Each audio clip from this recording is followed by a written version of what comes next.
একটি যাত্রাপথ, এক রহস্যময়ী নারী আর ট্রেনের কামরায় শুরু হওয়া এক অদ্ভুত নাটক।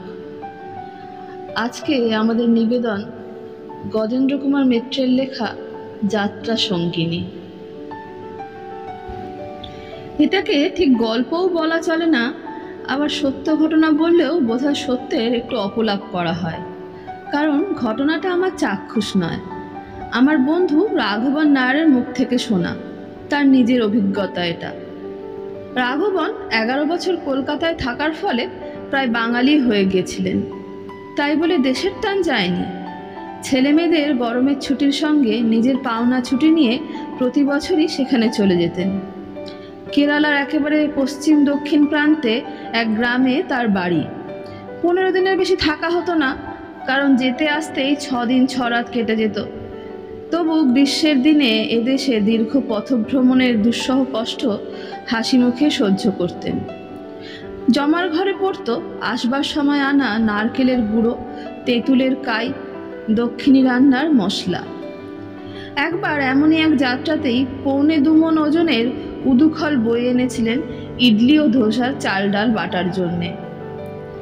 এবার রাঘবন বিলাসের সঙ্গে কিছু বাণিজ্যের ব্যবস্থাও করেছিলেন, অর্থাৎ ওই ছুটির মধ্যেই একটা আপিসের কাজ ফেলেছিলেন। কাজটা বম্বেতে, তাই ফেরার পথে স্ত্রী পুত্র সোজা কলকাতা পাঠিয়ে নিজে বম্বে নেমেছিলেন, এবং আপিস থেকেই টিকিট কাটার ব্যবস্থা হয়েছিল বলে ফার্স্ট ক্লাসের ভাড়া নিয়ে থার্ড ক্লাসে আসার সুবিধে হয়নি, প্রথম শ্রেণীতেই চড়তে হয়েছিল। বম্বে হাওড়া মেলের সেই প্রথম শ্রেণীর বগিতেই এই নাট্যের শুরু এবং শেষ। রাঘবন গাড়ির বাইরে নামের তালিকা দেখেই শঙ্কিত হয়ে উঠেছিলেন। একটা কুপেতে তার সঙ্গে যার নাম পড়েছে সে নিশ্চিত কোনো শ্বেতাঙ্গিনী। এ আবার কি বিভ্রাট! একে মেয়ে ছেলে, তাই বিদেশিনী, নিভৃত নির্জন কামরা, কোনো ফ্যাসাদে পড়বেন না তো? শুদ্ধ বাংলায় চিন্তা ভারাক্রান্ত চিত্তে ইংরেজিতে যাকে বলে উইথ ফোরবোর্ডিং গাড়িতে এসে উঠলেন, এবং তার বার্থ ওপরে না নিচে খোঁজ না করেই ওপরতলায় বিছানা বিছিয়ে সুটকেসটি মাথার কাছে রেখে যেন সম্ভাব্য বিপদের জন্যেই প্রস্তুত হলেন। কেবল কল বসানো পানীয় জলের পাত্রটাই ওপরে রাখা গেল না, নিচের বার্থের পাশে ছোট জায়গাটায় রাখতে হলো। খানিক পরে গাড়ি ছাড়বার মিনিট 15 আগে সেই সহযাত্রিনীটি যাকে বলে হুড়মুড় করে এসে পড়লেন। কিন্তু আর যাই হোক, ঠিক এরকমটার জন্য প্রস্তুত ছিলেন না রাঘবন। মেম সাহেব তো বটেই, কিন্তু সাধারণ গৃহস্থ ধরনের মেয়ে নয়, হিপি বলে যারা আজকাল পরিচিত তাদেরই স্ত্রী সংস্করণ, ফিমেল অব দ্য স্পিসিস, সংক্ষেপে হিপিনি। একটা কোলাপুরি বেড কভারের পাজামা, সেটার নিচের দিকটা পায়ের কাছে ঝালরের মতো ঝুলছে, ঊর্ধ্বাঙ্গে সংক্ষিপ্ততম একটা নামাবলীর জামা, গলায় নকল পদ্মবীজের মালা, সামনের এক হাতে কতকগুলি প্লাস্টিকের লাল চুড়ি, কাঁধে ঝোলা, একটা আস্ত হরিণের চামড়া গোল করে মোড়া, সম্ভবত শয্যা হিসাবে। অথচ এই সবের সঙ্গে একান্ত বেমানান একটা রেক্সিনের সুটকেস, এবং সুদূর কল্পনাতেও যার সঙ্গে এই বেশভূষা মানানো যায় না, 3টে হাফ প্যান্ট পরা ছেলে, একটা বছর 10, আর একটা বোধহয় 8, শেষেরটা 3 কি 4।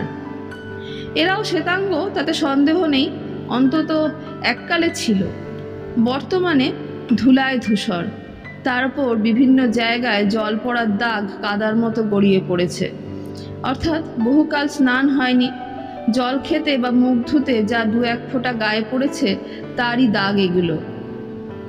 হাফ প্যান্ট ছাড়া ঊর্ধ্বাঙ্গে বা নিম্নাঙ্গে আর কিছুই নেই, না জুতো না কোনো জামা। ছোটটা শুধু একটা হাত কাটা গেঞ্জি আছে গায়ে, কিন্তু সেটা এত নোংরা যে রাস্তার জঞ্জাল ঘাটা পাগলের মতো দেখাচ্ছে তাকে। তবে এতেই বিস্ময়ের শেষ নেই। মহিলা এসেই এক কাণ্ড করলেন, টপাটপ ছেলে 3টেকেই নিচের বার্থের তলায় ঢুকিয়ে দিলেন। ঘেঁষাঘেঁষি হয়ে শুয়ে পড়ল তারা। মহিলা ঠেলে ঠেলে তাদের সরিয়ে দিলেন দেওয়ালের দিকে যতটা সম্ভব। তারপর নিজের সেই হরিণ ছাল খুলে পেতে তার উপর একটা কম্বল এমনভাবে ঝুলিয়ে দিলেন যাতে নিচে ছায়া সৃষ্টি হয়। কিন্তু বিধি বাম, বগিটা মানধাতার আমলের, আরশোলা যথেষ্ট। বোধ করি বড়টার গায়ে উঠে থাকবে। সে ধর্মর করে বেরিয়ে এলো। মহিলা তাকে তিরস্কার করে আবার ভেতরে পাঠাতে চাইলেন, কিন্তু সে এক বজ্ঞা ঘোড়ার মতো ঘাড় বেঁকিয়ে দাঁড়িয়ে রইল। কিছুতেই আর ওই আরশোলা কুণ্ডে যেতে রাজি হলো না। অগত্যা তিনি উপদেশ দিলেন, বাথরুমে থাকবে যা, গাড়ি না ছাড়া পর্যন্ত। ছেলেটা তাই যাচ্ছে, ঠিক সেই সময় চাট হাতে চেকার বা কন্ডাক্টর কি বলে সেই ভদ্রলোক এসে পড়লেন। তরুণ, অতিশয় সুশ্রী চেহারার ছেলেটি, স্মার্ট, সম্ভবত মারাঠিই হবে। ওকে দেখেই হিন্দিতে ধমকে উঠলেন, এই ছোকরা, এখানে কি করছো? যাও পালাও শিগগির। ছোকরা তো সেই শিরতারা, গোজ হয়ে দাঁড়িয়ে রইল। চেকার ভদ্রলোক গিয়ে গলা ধরলেন, যাও নামো বলছি। এবার মহিলা বেরিয়ে এলেন। কি করছেন, কি করছেন? ও যে আমার ছেলে। একবার আপাদমস্তক তাকে দেখে নিয়ে ভদ্রলোক বললেন, ছেলে? ওর টিকিট কোথায়? ওর আবার টিকিট কি? ওইটুকু ছেলে। 3 বছরের ওপর হলে টিকিট লাগবে।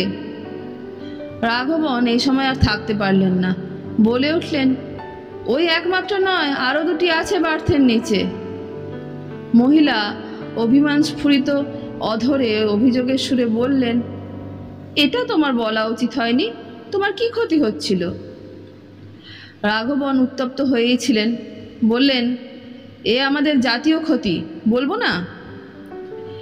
এরপর চেকার ভদ্রলোক, নামটা ধরে নেওয়া যাক মাধব যোশী, তলা থেকে হিড়হিড় করে টেনে বার করলেন ছেলে দুটোকে। বললেন, 3খানা হাফ টিকিট লাগবে। ট্রেন ছাড়ার আগে না দিলে আরও পেনাল্টি চাপবে।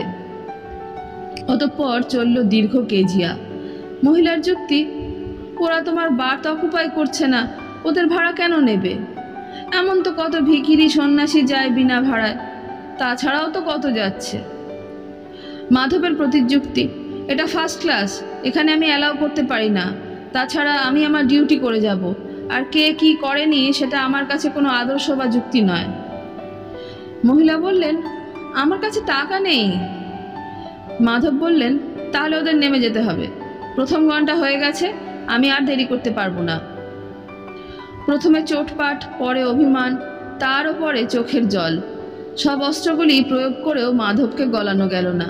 সে দুটো ছেলের হাত ধরে নামিয়ে দিতে যায়। শেষের অফা হলো, ছোটটার টিকিট নেবেন না মাধবন, বড় দুটো হাফ টিকিট লাগবে। মুখটা অন্ধকার করে মহিলা টাকা বের করে দিলেন। ততক্ষণে গাড়ি ছেড়ে দিয়েছে। ছেলে 3টেকে ভালোভাবে বসিয়ে ডিনারের অর্ডার দিয়ে 2টো নিরামিষ থালি মহিলা এবার গোছ করে বসলেন। তারপর সিগারেট বার করে গুটি গুটি করিডোরের শেষ প্রান্তে যেখানে মাধব দাঁড়িয়েছিলেন সেখানে গিয়ে অফার করলেন। মাধব ইতস্তত করছিলেন। মহিলা বললেন, মধ্যের অপ্রীতি যে ভুলে গেছো, সিগারেট নিলে তবে বুঝবো। এমন তো কত হয়, রাগ বিরক্তি রেখে লাভ কি বলো? অগত্যা সিগারেট নিলেন মাধবন। একটু পরে মহিলার আহ্বানে এসে কামরাতেই বসলেন, বেঞ্চির এক কোণে সন্তর্পণে। এবার শুরু হলো মহিলার দুঃখের কাহিনী। এ 3টি ছেলের একটাও নাকি তার নয়, দুস্থ অনাথ ছেলে সব তিনি পুষ্যি নিয়েছেন। তাতেই তার অর্থ সংকট আরও। তিনি অধ্যাপনা করেন ক্যালিফোর্নিয়ায়। একটা বই লিখবেন ভারত সম্বন্ধে, তারই তথ্য সংগ্রহে এসেছেন। এদের কোথায় ফেলে আসেন, তাই এনেছেন সঙ্গে, কিন্তু এখানে এসে খরচা চালাতে পারছেন না, ইত্যাদি ইত্যাদি। মাধব বিস্মিত হয়ে বললেন, এরা ছেলে নয় আপনার? এত বড় বড় আমার ছেলে, তুমি ভাবলে কি করে? আমার এই তো মোটে 24 বছর বয়স। 24 বছর মাই ফুট, রাঘবন মনে মনে বললেন। এই বলে মহিলা আর একটু কাজ ঘেঁষে বসলেন, প্রায় মাধবের গায়ে গা ঠেকিয়ে। দুর্গন্ধ লাগছে না লোকটার? রাঘবন মনে মনে ভাবল। অতঃপর ঝোলা থেকে বেরোলো মদের শিশি, ছোট গ্লাস, সেই সঙ্গে জলের বোতল। গ্লাসে ঢেলে জল মিশিয়ে মধুর হাসি ও মদির কটাক্ষের সঙ্গে আগেই মাধবের সামনে ধরলেন। মাধব আর না বলতে পারলেন না। সংক্ষেপে এর ফলশ্রুতি এই দাঁড়ালো, রসিদটা ফেরত নিয়ে মাধব সেটা ক্যান্সেল করলেন। টাকাটা ফেরত দিয়ে উপদেশ দিলেন, খাওয়ার পালা চুকে গেলেই আলো নিভিয়ে শুয়ে পড়বেন, আর খাবার দেওয়া পর্যন্ত বা খাবার সময় দরজাটা বন্ধ রাখবেন।